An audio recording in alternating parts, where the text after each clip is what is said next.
Okay, this brings us to the listener question we mentioned. Someone shared that after a cancer diagnosis, they were told by another person, presumably someone familiar with spiritual ideas, that they must have caused it with their thinking. Oof. Yeah, that's incredibly painful to hear, especially during such a vulnerable time. And they wanted to know if the Course actually supports that view. Let's be absolutely clear. No. The Course does not support blaming people for their illnesses or suggesting they caused them through wrong thinking. That is a harmful distortion. It completely misses the heart of the Course, doesn't it? Yeah. It's all about love, compassion, joining, not judgment or spiritual one-upmanship. Precisely. That kind of statement, "you caused your cancer," is actually an example of the ego's thinking. Separation, judgment, making oneself better than. It's the very thinking the Course aims to undo. So the Course never teaches that people deserve illness or are less spiritual if they get sick. Never. Within this dream world we experience, illness and injury feel very real. They happen.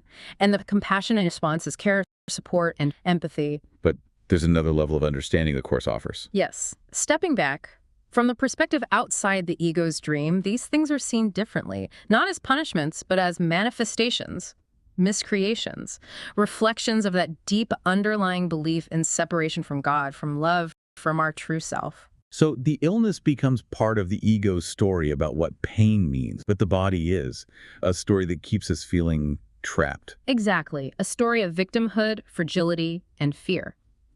But the Holy Spirit offers a different story, a different interpretation of the same experience. Which is? Simply, this is a call for love, and love can answer this. Not necessarily by instantly fixing the body, but by bringing peace to the mind about the body. That's a much gentler, more empowering perspective.